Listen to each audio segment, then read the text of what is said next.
Para hacer la era de la imagen, buscamos en el archivo las imágenes más deslumbrantes, pero también las más ilustrativas de las historias que queremos contarte. Historias con conflictos, pero también con poesía. En las historias que contamos, las imágenes tienen un gran protagonismo, pero los conceptos también ocupan un rol importante. En este programa vamos a desarrollar la historia de Wikileaks y la de su creador, Julian Assange.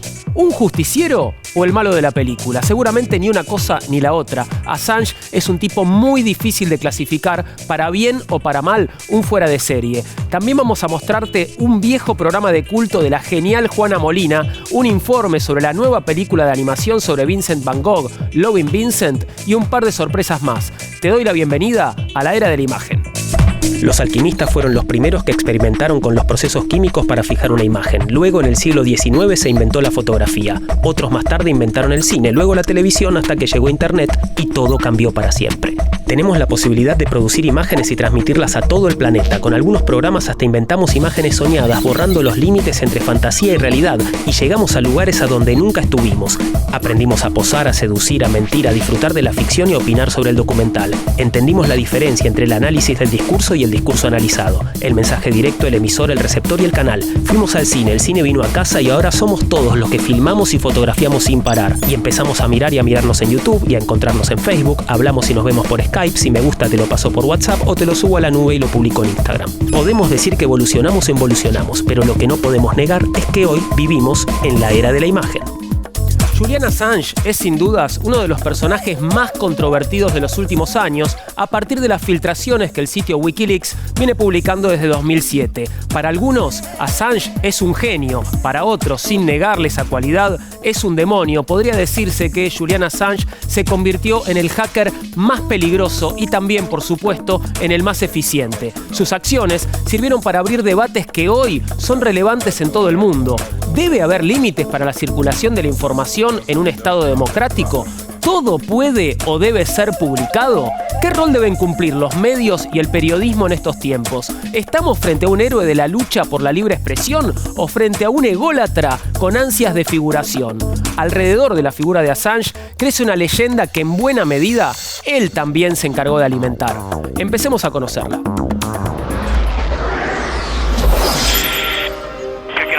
Estad atentos. ¿Tenemos alguna información? Lo estamos. ¡Vamos, fuego! Buenas noches. Tenemos más documentos secretos sobre la guerra de Irak. La plataforma de internet Wikileaks. Wikileaks publicó unas 400.000 páginas de documentos clasificados. A pesar de su imagen, Assange tiene un largo historial de rebelión contra la autoridad. Durante su adolescencia en Australia fue un hacker experto llamado Mendax.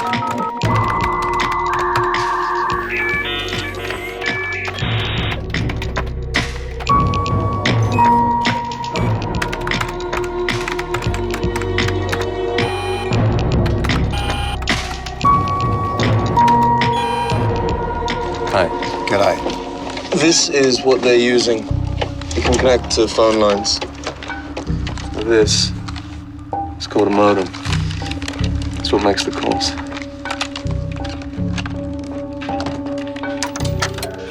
Look out the window.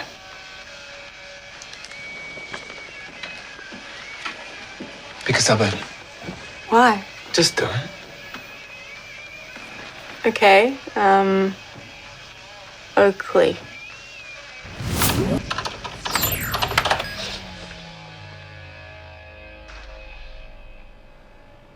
Did you just do that?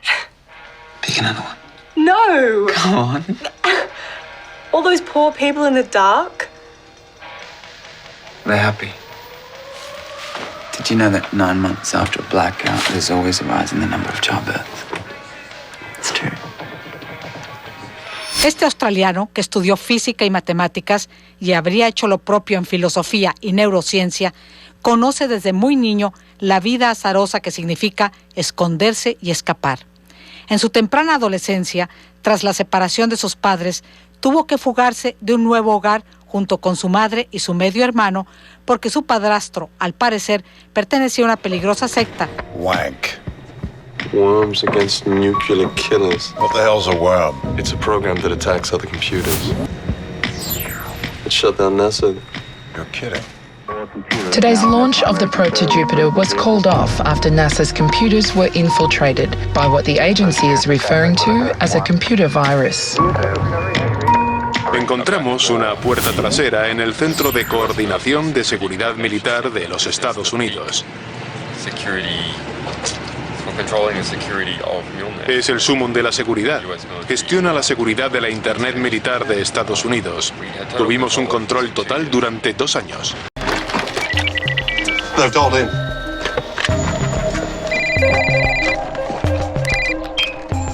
Ken. I'm entering the encryption code now. Okay, you should be able to see what they're seeing.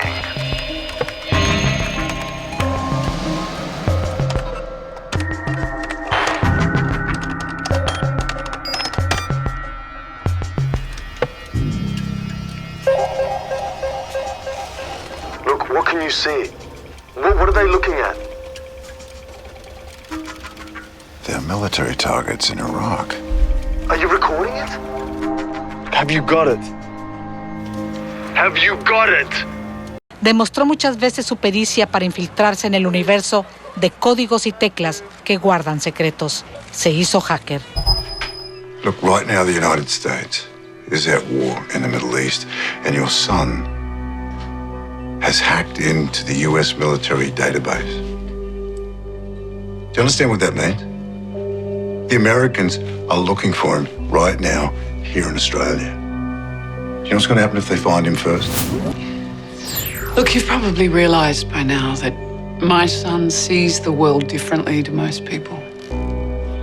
For a long time, I worried about what that meant, where his unique gifts would take him.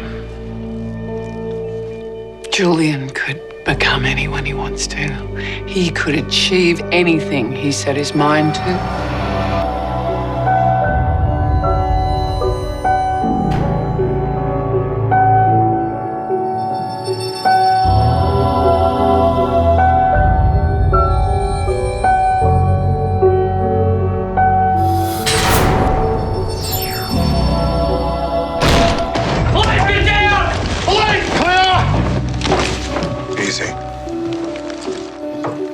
You're welcome.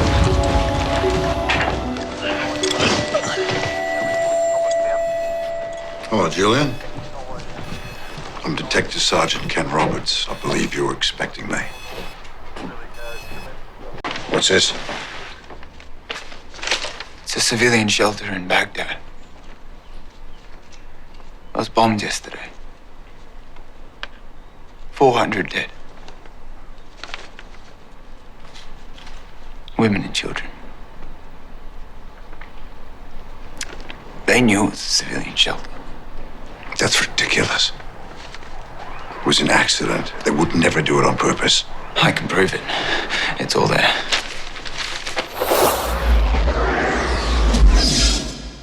Una de las fuentes para este informe es la película El Quinto Poder, película estadounidense del 2013, dirigida por Bill Condon. Curiosamente, el papel de Assange lo hace el actor británico Benedict Cumberbatch, que al año siguiente se puso en la piel de Alan Turing, considerado uno de los padres de la informática en el film Código Enigma. Pero fíjate qué bien que lo sacó Assange en la segunda parte de nuestro informe. A la edad de 20 años fue condenado por 24 delitos de piratería informática.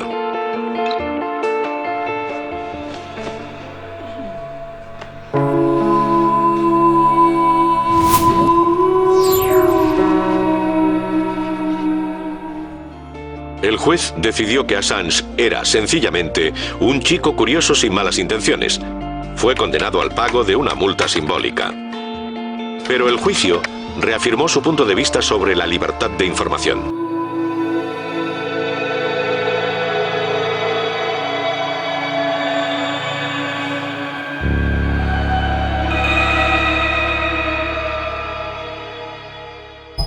Hace 20 años compré mi primer modem y me uní a una legión. Cyberpunks peleaban por la libertad, por la privacidad, por el derecho a permanecer ocultos en una nube de códigos.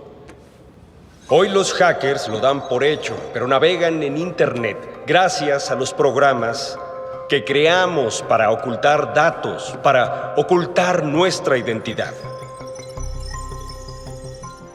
Son los nuevos rebeldes, una guerrilla de tecnología de la información sin una base nacional.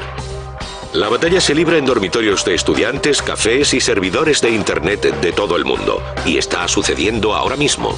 Trabajó con el diario británico The Guardian en 2007 para publicar pruebas de que el expresidente keniano Daniel Arap Moi había robado miles de millones del tesoro.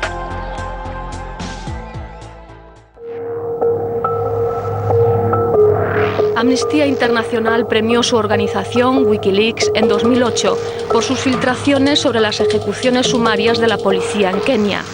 The Economist también reconoció su valor.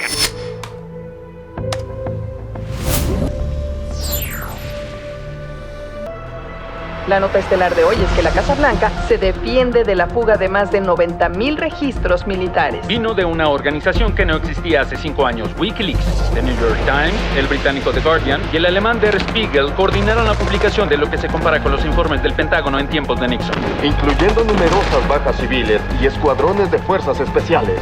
Las acusaciones más serias son que muchos soldados han cometido crímenes de guerra.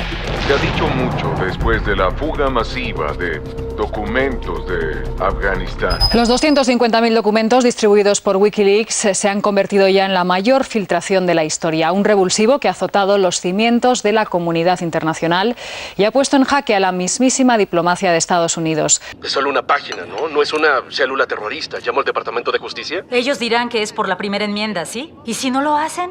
Ese sitio tiene espejos fuera del país. Sobrepasa la ley.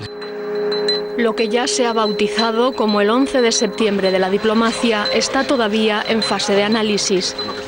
4 periódicos, El País de España, Le Monde de Francia, The Guardian del Reino Unido y el New York Times expurgan los más de 250.000 documentos que les ha hecho llegar Wikileaks. Un semanario alemán, Der Spiegel, se ha sumado a una operación masiva de publicación de secretos oficiales puesta en marcha por el australiano Julian Assange, quien se denomina a sí mismo el James Bond de la contrainformación. Pero hemos elevado nuestra tecnología a un punto en que ni siquiera yo conozco la identidad de las fuentes.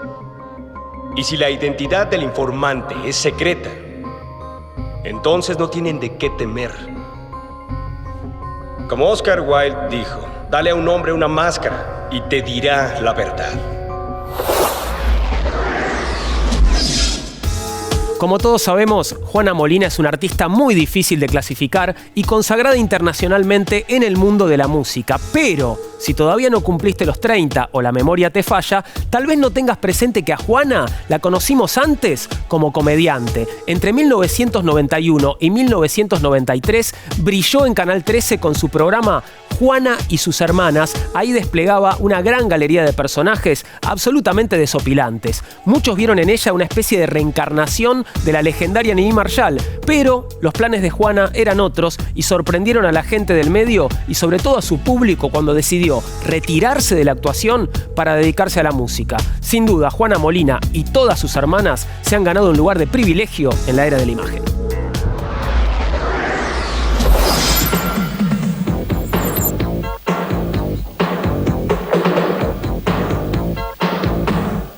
Sí.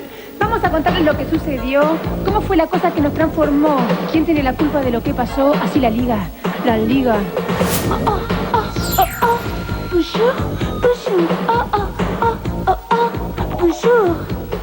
Todo comenzó con la televisión, fue como digamos una regresión, decimos regresión.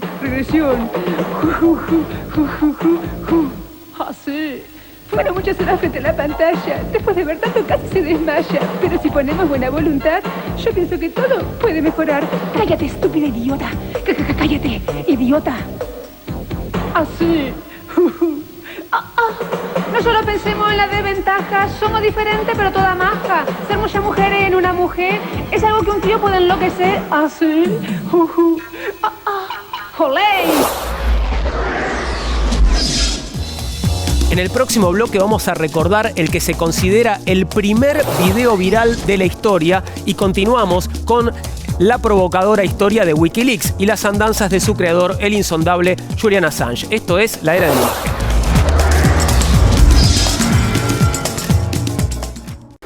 Tal vez no recuerdes el caso de Rodney King, un taxista afroamericano que fue golpeado salvajemente por la policía de Los Ángeles. Ocurrió el 3 de marzo de 1991, un rato después de la medianoche. King circulaba con su taxi a gran velocidad por una autopista en una alocada carrera en la que violó varios semáforos y puso muchas vidas en riesgo. Fue perseguido por un móvil policial con luces y sirenas y cuando al fin lograron alcanzarlo, lo hicieron bajar de su auto y antes de detenerlo le dieron una feroz paliza. Los policías alegaron resistencia a la autoridad y afirmaron que King había tratado de arrebatarle el arma a uno de ellos. Sin embargo, un vecino grabó los hechos con su cámara hogareña desde su balcón. Lo que ese señor no sabía es que estaba registrando el primer video viral de la historia, porque esas imágenes, en esa época por televisión, dieron la vuelta al mundo, fueron repetidas incansablemente por todos los medios y se convirtieron en la principal prueba de los activistas pro minorías de Los Ángeles y de Estados Unidos contra la violencia policial.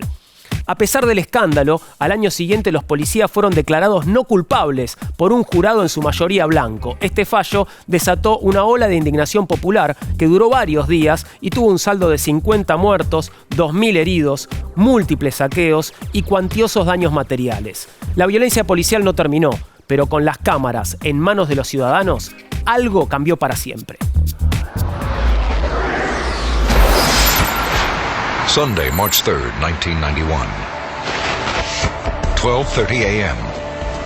Los Angeles, California. A driver leads state police on a high-speed chase along LA's Foothill Freeway. At speeds close to 115 miles per hour.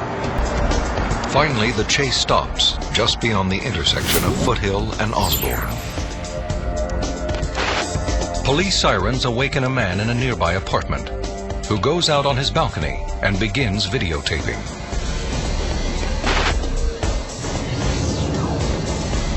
In all, 27 police officers are on the scene.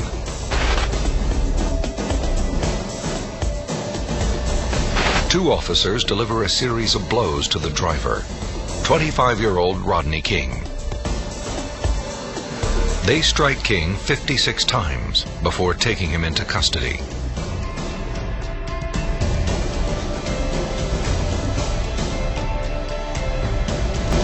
The images cause a surge of public anger across the country, but especially in Los Angeles, where many residents are aware of the LAPD's aggressive tactics.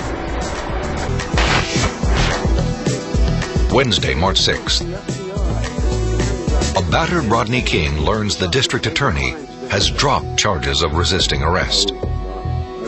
Before leaving the LA County Jail, he speaks to reporters and denies that he fought the police. I was just laying down like, this can't be happening. You know, I did what they asked me to do. His injuries are extensive.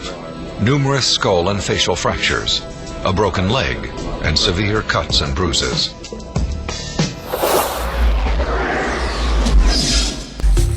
Demasiado inteligente como para no medir las consecuencias de sus actos, Julian Assange sabe convivir con la contradicción. Mientras lo perseguían algunos de los países más poderosos del mundo, Islandia lo convocaba para mejorar la legislación sobre libertad de expresión.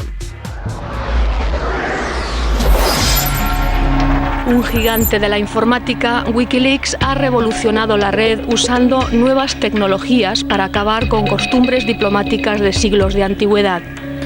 Desde el pasado día 29 de noviembre, el diario El País ha ido publicando en España documentos secretos en los que se desvela cómo, por ejemplo, el Departamento de Estado norteamericano había ordenado espiar a la ONU y sobre juicios emitidos por sus diplomáticos sobre líderes mundiales.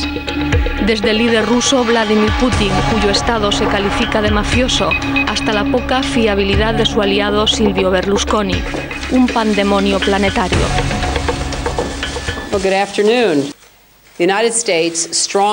Estados Unidos condena con firmeza la revelación ilegal de información clasificada. Pone la vida de la gente en peligro, amenaza nuestra seguridad nacional y mina nuestros esfuerzos para trabajar conjuntamente con otros países para resolver problemas comunes. Mientras el mundo debate si Assange es un violador o un santo, Wikileaks sigue adelante. Cada publicación de material tiene un mensaje secundario. Se trata de dar ejemplo. Si tienes un comportamiento inmoral e injusto, lo averiguaremos, lo revelaremos y sufrirás las consecuencias. El Departamento de Defensa exige que Wikileaks devuelva inmediatamente todas las versiones de los documentos obtenidos, directa o indirectamente, de nuestros archivos o bases de datos. A los 20, creé una herramienta llamada Rubber House. Escondía información importante debajo de capas y capas de información falsa. Wikileaks se basa en la misma idea. Toma un mensaje. Estás a salvo. Estás a salvo. Estás a salvo. Estás a salvo. Constantemente subimos información falsa de fuentes falsas para que sea imposible monitorear nuestras fuentes reales. El nuevo programa ha sido revisado. Y así su presencia es totalmente negable. Islandia ha vivido las consecuencias sociales del secretismo. Wikileaks nos dio el empujón que necesitábamos. Teníamos una idea, pero no sabíamos qué hacer con ella. Wikileaks ayudó a los activistas y parlamentarios islandeses a redactar una proposición para darle a Islandia la mejor protección a la libertad de expresión. El Parlamento islandés aprobó la proposición por unanimidad. Conseguir que se acepte una proposición de ley en el Parlamento es casi imposible. Es una gran victoria para el Parlamento aceptar debatir una proposición de esta naturaleza. Fue un éxito para Wikileaks poder influir en la legislación relativa a sus actividades. La orden del banco atrajo a un obscuro grupo de soñadores hacia las cámaras, generando paradójicamente más atención para su aparentemente incensurable sitio de fugas. Y los clientes del banco ahora enfrentan cargos en Alemania y los Estados Unidos. ¿No es increíble? Les cayó la justicia a esos idiotas. Bien. Wikileaks publicó un documento interno de Kaupthing, el banco más grande de Islandia, e influyó en el colapso económico de la institución. Kaupthing obtuvo una orden judicial en contra del canal RUB, pero no sirvió de nada. Volvemos con el colapso del banco Kaupthing.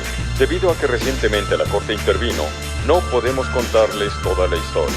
Pero esta organización sí puede. Encuéntrela en wikileaks.org. En mayo de este año, Suecia archivó la causa por violación contra Assange. Sin embargo, todo indica que si Julian decide salir de la Embajada de Ecuador en Londres, donde se encuentra refugiado desde 2012, corre serios riesgos de ser detenido o extraditado a los Estados Unidos. Mostrándole al mundo lo que algunos no querían que se supiera, Assange se ganó a los enemigos más poderosos. Bradley Manning fue soldado en Irak. Como millones de militares estadounidenses, tenía acceso a la base de datos de informes militares y diplomáticos. Manning había enviado cientos de miles de informes a Wikileaks. La mayor filtración individual de la historia. Nos comprometemos con nuestras fuentes a presentar su material ante el público lo mejor que sabemos y a conseguir el máximo impacto político por el riesgo que han corrido. El vídeo muestra lo que ven unos soldados americanos patrullando en helicóptero por Bagdad. ¿Ves a toda esa gente ahí de pie? Personalmente, sé que ha pasado mucho tiempo intentando detener esta guerra. Y al menos, si la gente ve esto, puede que les dé motivos para intentar detener la siguiente.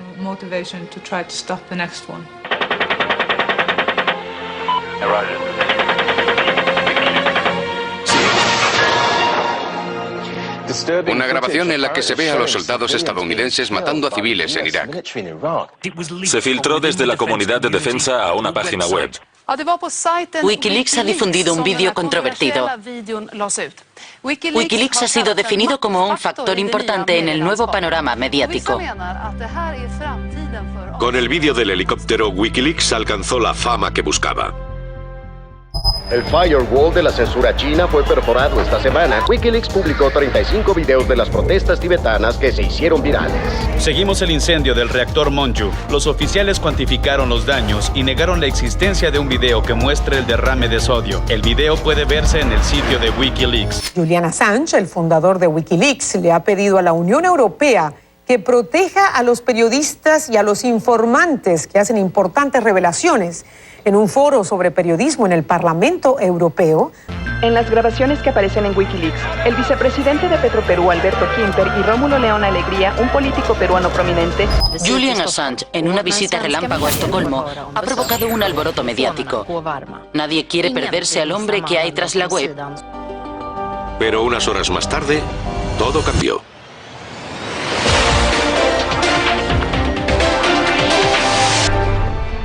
El fiscal ha decidido investigar a la cabeza visible de Wikileaks, Julian Assange.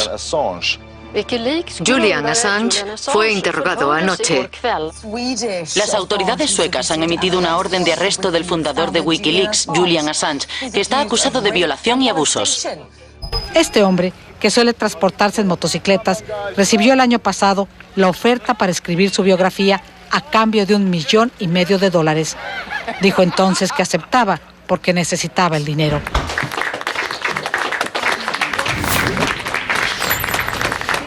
Tú asombroso, eres un genio. ¿Ya viste Times? Forbes.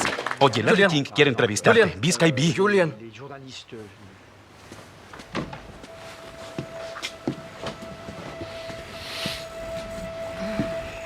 ¿Qué quieres? Es que algo anda mal con la plataforma.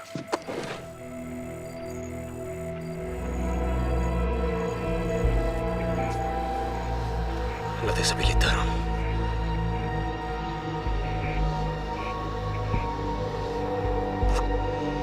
Completo.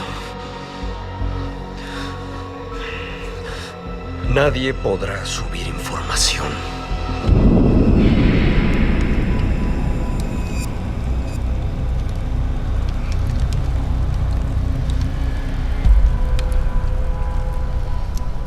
Assange, de 44 años, fue detenido en 2010 en Londres al recibir una orden de captura europea y en 2012, estando en libertad bajo fianza, pidió asilo político a la Embajada de Ecuador, donde ha pasado los últimos 3 años recluido. No hay ninguna prueba de que alguien haya sido lastimado por haber publicado los documentos sin edición en el sitio web de Wikileaks. Ni un solo rastro de evidencia. Julian, amigo, el pueblo está contigo. A sus 41 años de edad, Assange vive su actual zozobra en un pequeño cubículo habilitado con una cama, una máquina para hacer ejercicio y, por supuesto, cuenta con conexión a Internet. En 2011, Daniel Berg escribió un libro sobre su trabajo en Wikileaks. Julian inmediatamente amenazó con demandarlo. ¿Una película de Wikileaks? ¿Cuál? Ah, sí, esa. Bueno, está basada en 2 libros llenos de mentiras y distorsión, como la mala propaganda. Oigan, una película sobre Wikileaks sería una película anti-Wikileaks. Si ustedes quieren saber la verdad, nadie podrá decírsela, solo podrán contarles su versión. El año pasado, la revista Time lo ubicó entre las 100 personas más influyentes del mundo y al mismo tiempo el periódico francés Le Monde lo nombró personaje del año.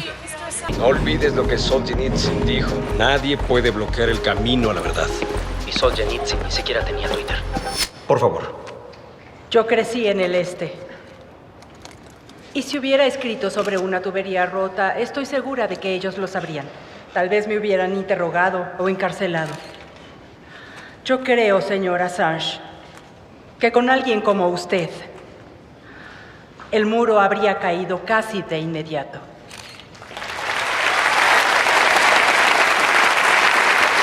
Gracias, muchas gracias. En el próximo bloque vamos a estar conversando con Santiago O'Donnell, el periodista argentino que mejor conoce a Julian Assange. Quédate ahí porque va a ser muy interesante escucharlo. Esto es La Era de la Imagen.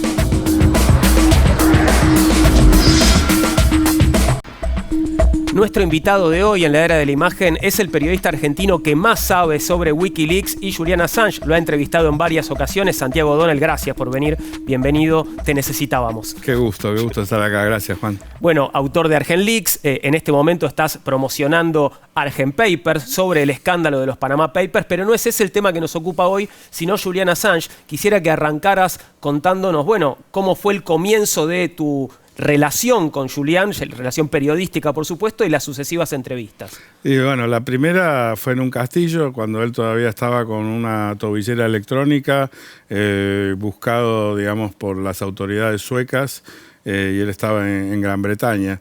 Y ahí la verdad que, bueno, estaba haciendo su prisión domiciliaria y estaba empezando a repartir los primeros disquetes con la información del famoso Cablegate. No sé si te acordás esa mega filtración con los cables diplomáticos de Estados Unidos.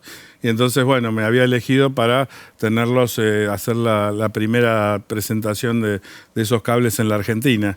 Y lo voy a ver y lo que me acuerdo, que lo veo ahí. Y lo primero que se me ocurre es, y se lo digo, ¿no? Digo, primero estaba el Che Guevara en la selva con el fusil. Después vino el comandante Marcos en la selva, pero con la laptop. Y ahora estás vos con la laptop, pero en un castillo. Digo, sos el nuevo ícono revolucionario. Y la verdad que me parece que, como todo revolucionario, se puede discutir muchas cosas, y muchas cosas hará bien y otras serán más discutibles, pero que cambió realmente el partido, me parece que no hay dudas. Le debe haber encantado igual eso que le dijiste. Es un mimo hermoso. Mirá. Es que yo estaba desesperado porque me dé bola. Claro. No conseguía, viste, digo, ¿cómo hago para que este tipo me hable? Él tenía gente que iba y volvía. Y la verdad, como decís vos, viste, tocar a alguien el ego es muy difícil que no se conmueva. Y bueno, y ahí pude entablar una relación con él. Estuvo muy amable, me trajo un té con unas galletitas de limón, ¿no? Y me acuerdo que agarré la galletita y se la puse y dije, de esto quiero escribir. Porque él decía todo... No, yo no soy importante, no quiero que hablen de mí, solo quiero que hablen de mi trabajo. Y yo le decía, Julián, para mostrar tu trabajo tenés que estar vos. Y ahí le agarré la galletita y le dije, de esto quiero escribir. Y bueno, y escribí sobre la galletita de limón de Julian Assange. Hablabas de esa primera gran filtración de cables diplomáticos de los Estados Unidos. ¿Cambiaron las reglas de la diplomacia o cambió en algo el ejercicio de la diplomacia? ¿Se cuidan más a partir de lo que fueron las filtraciones de Wikileaks o sigue todo igual? No, sigue todo igual, o sea, no cambió, obviamente tuvieron que renunciar muchos embajadores americanos, fue un golpe muy duro a la diplomacia estadounidense y me parece que lo que más cambió es que nos mostró a la gente y al público lo delgada que es la línea entre la diplomacia y el espionaje, porque pues nosotros vas a la embajada, ¿no? O te cita un tipo de la embajada a almorzar, ¿viste? Vos te sentás y te charla, te pregunta cómo ves el país, qué pensás, ¿viste? Qué sé yo. Vos no te estás imaginando que el tipo, en cuanto se levanta, se va corriendo a una oficinita y escribe a máquina todo lo que le dijiste, tratando de apurarse para no olvidarse nada y para mandárselo arriba, ¿viste? Entonces, me parece que ahora por lo menos la gente es más consciente y cuando agarra un canapé en la embajada, por ahí se cuida un poco más de lo que dicen. Bueno, ahora, no es que son todos incautos los que van a la embajada. Algunos van con ganas de contar cosas, ¿no? No, obvio, y de pedir cosas y muchos se arrodillan. Bueno, todo lo que ya pudimos ver en la filtración anterior y que hice en el libro, estos libros que hice sobre el tema. ¿Qué terminás pensando sobre Julian Assange personalmente? Digamos, ¿cómo caracterizarías a Assange? Decís, es un revolucionario del siglo XXI. Sí.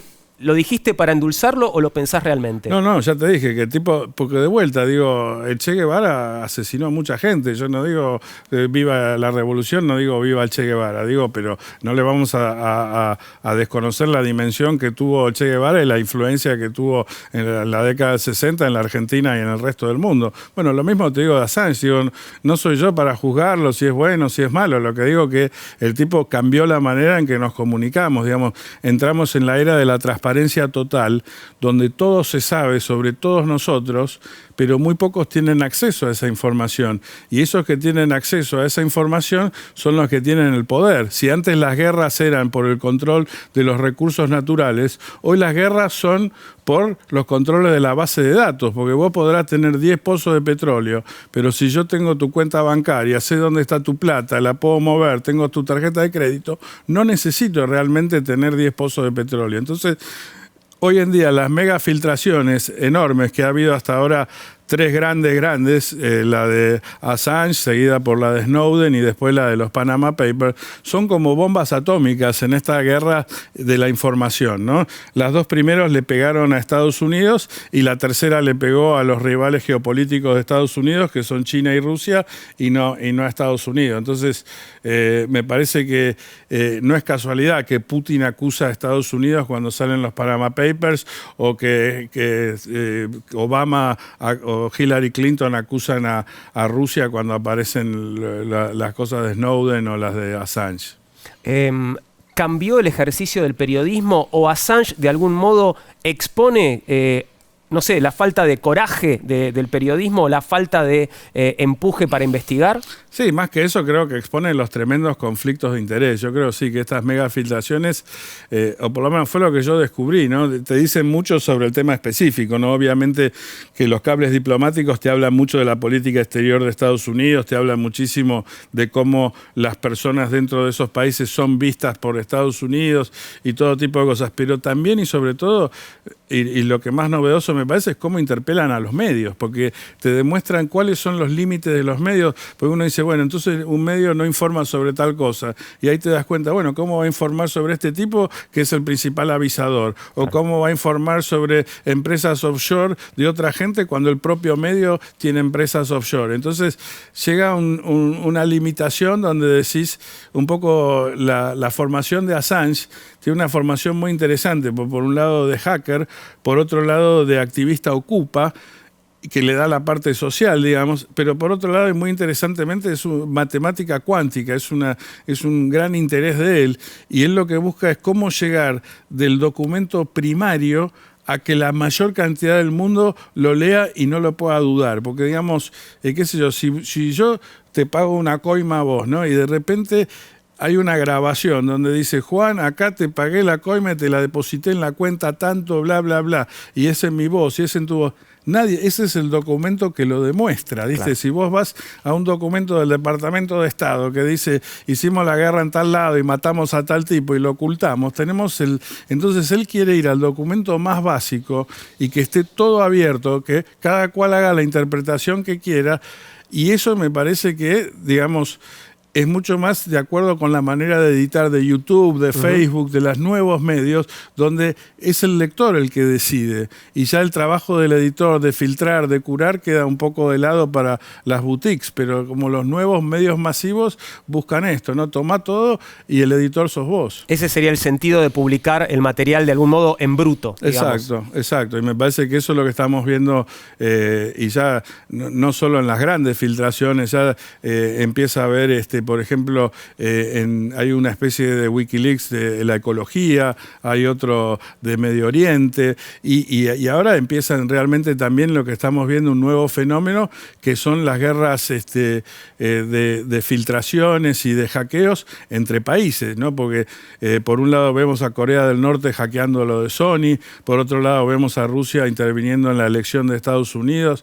Y en todos estos fenómenos, increíblemente, sabes que está Assange y Wikileaks siempre tienen un papel importante. Mismo las filtraciones de Macron, el presidente francés, en plena veda electoral, que también fueron adjudicadas a Rusia, y son muy difíciles porque al no tener la prueba de que es otro país, estás como difícil, no sabes cómo reaccionar, porque no es lo mismo que te bombardeen y sabes quién fue. Acá es más sutil o más complejo y tiene que ver, digamos, con la era en que estamos viviendo, ¿no? Ahora, hablabas de los compromisos y las contradicciones de los grandes medios, ¿no? Que, claro, bueno, que cometen tantos pecados como aquellos que tienen que, de algún modo, denunciar. Claro. Assange y Wikileaks no tienen ningún tipo de compromiso.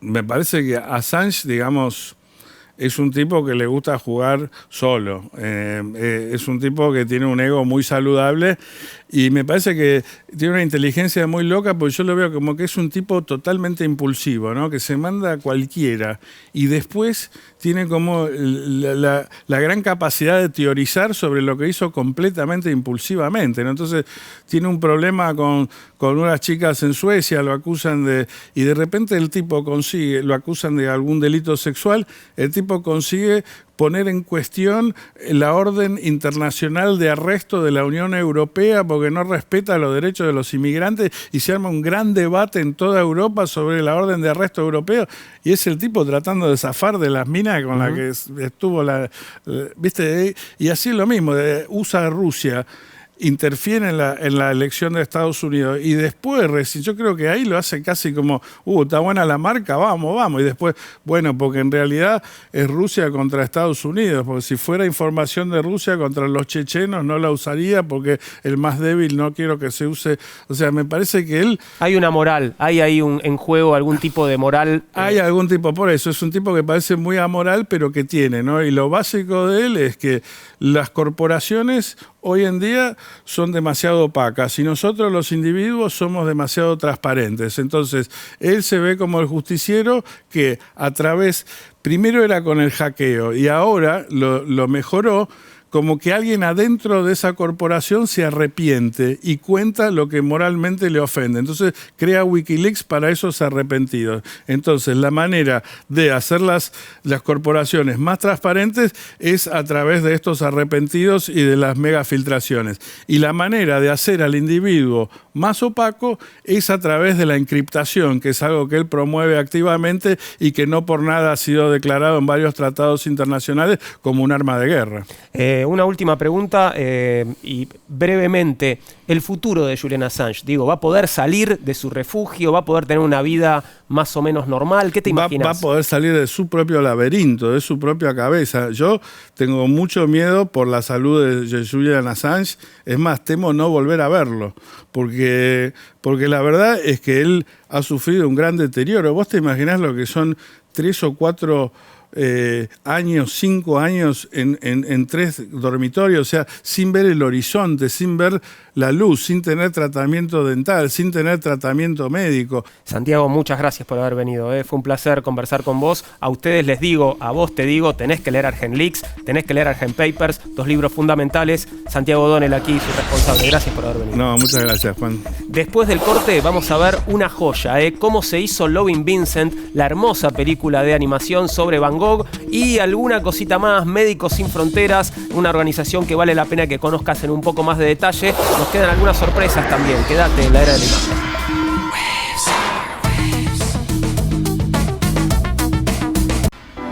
Vincent van Gogh nació en Holanda el 30 de marzo de 1853. Pintó aproximadamente 900 cuadros y realizó más de 1.600 dibujos. Van Gogh es considerado uno de los principales exponentes del postimpresionismo y es actualmente uno de los pintores más reconocidos y cotizados. Pero la historia es conocida, durante su corta y atormentada vida, el éxito le resultó esquivo. Su hermano menor, Theo, que tenía una galería de arte en París, fue su principal apoyo económico. El vínculo fraterno quedó documentado en las más de 650 cartas que intercambiaron desde 1872 hasta la muerte de Vincent en 1890. 127 años después, con su obra venerada por millones de personas en los museos más importantes del mundo, los cineastas Dorota Kobiela y Hugh Belkman llevaron adelante un homenaje muy especial, una película sobre los últimos años de la vida de Van Gogh, en la que cada uno de los 62.450 fotogramas es una pintura al óleo. El notable resultado de este experimento, una obra de arte de la animación, se llama Loving Vincent y se estrenó en Argentina hace algunas semanas. No podemos hablar sino a través de nuestros cuadros. Van Gogh escribió esta frase una semana antes de morir. Los creadores de Loving Vincent interpretan sus palabras literalmente. Esta película de animación está compuesta por más de 60.000 imágenes, todas ellas pintadas a mano. Un proyecto único hasta el momento. Más de 5.000 personas de todo el mundo se presentaron para optar al trabajo. solo 100 artistas pasaron las pruebas y tuvieron que someterse a un entrenamiento intensivo de 3 semanas. Al principio filmaron las escenas con actores y de ellas se sirvieron los artistas, que pintaron cada fotograma al estilo de Van Gogh. The truth is, I'm not important. Un segundo de película está compuesto por 12 imágenes. Para facilitar el arduo trabajo de los dibujantes, se habilitaron espacios de trabajo especiales. Cada uno cuenta con un monitor y un proyector. En caso necesario, pueden proyectar el modelo en la pantalla para conseguir mayor exactitud y rapidez. La narración se basa en las cerca de 800 cartas que Van Gogh mandó a su hermano Theo y se centra en el último año de vida del pintor. Para la realización han recurrido a un centenar de motivos pictóricos. They're visiting my auntie, so I guess for the next 2 days I'm the proprietress. Cada imagen se fotografía y se integra después en una secuencia. El equipo de Loving Vincent está trabajando desde hace más de 2 años. Cada uno de los participantes aporta su estilo personal, así que la película no tendrá un aspecto homogéneo. Proyecto. El tráiler de la película ya recibió millones de visitas en internet. Está previsto que Loving Vincent llegue a los cines a finales de año. Médecins Sans Frontières, Médicos Sin Fronteras, fue fundada en Francia en 1971 por un grupo de médicos y periodistas, entre ellos Bernard Kouchner y Jacques Mabit. Algunos médicos eran testigos de las víctimas de las guerras, ya que trabajaban en el Comité Internacional de la Cruz Roja, pero como habían firmado una cláusula de confidencialidad, no podían revelar lo que estaba ocurriendo y se sentían muy frustrados por esta limitación. A partir de ese momento, atender a las víctimas no sería suficiente. Habría que denunciar las violaciones a los derechos humanos, crear corrientes de opinión a través de los medios de comunicación y profesionalizar la ayuda.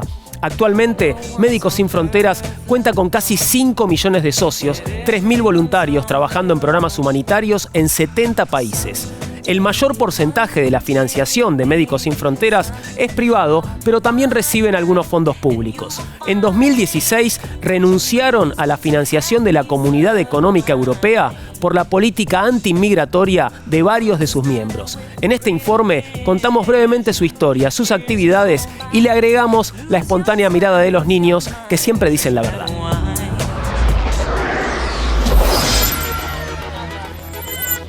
Cada día, millones de seres humanos sufren la guerra, la violencia, el desplazamiento, los desastres naturales, las epidemias, las enfermedades olvidadas, la exclusión extrema. Cada día, millones de personas necesitan atención médica urgente y no la reciben. Desde hace más de 40 años, Médicos Sin Fronteras les presta asistencia. Lleva en su nombre los ideales que defiende. Una acción médico-humanitaria independiente que acuda donde las víctimas de emergencias lo requieran. Los médicos, para mí, son los mayores salvadores de vidas del mundo. Ayuda a los otros cuando se encuentran muy mal o cuando están heridos. Cada año realizamos millones de consultas médicas, hospitalizaciones, cirugías y vacunaciones. Tratamos a niños con desnutrición aguda, pacientes de malaria o VIH-Sida. Atendemos a mujeres embarazadas y a personas con necesidades en salud mental. Respondemos a brotes epidémicos. Proporcionamos abrigo, refugio, saneamiento, agua potable. Prestamos asistencia inmediata a quienes no pueden esperar. Si en ese país hay la guerra, sería difícil de ir allá. Los países más necesitados como África y parte de, a lo mejor, de Asia y América. Estamos junto a quienes sufren necesidades extremas y abusos. Y creemos que contar lo que vemos también salva vidas. Dando voz a quien no la tiene. Señalando a quien causa las crisis. A quien debe solucionarlas y no lo hace. A quien obstaculiza la ayuda. A quien ataca a civiles y hospitales. Y esa vida en Etiopía es muy dura y en todos los países de África. Una ONG que ayuda a las personas necesitadas. Médicos Sin Fronteras es una de las principales organizaciones humanitarias del mundo. Trabajamos en 70 países.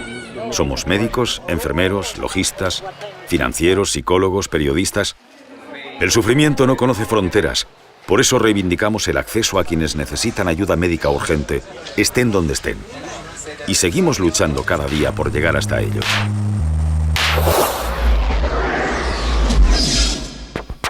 Muchas gracias por acompañarnos en esta nueva emisión de La Era de la Imagen. Soy Juan Di Natale y te espero la semana que viene. No me faltes. Chau.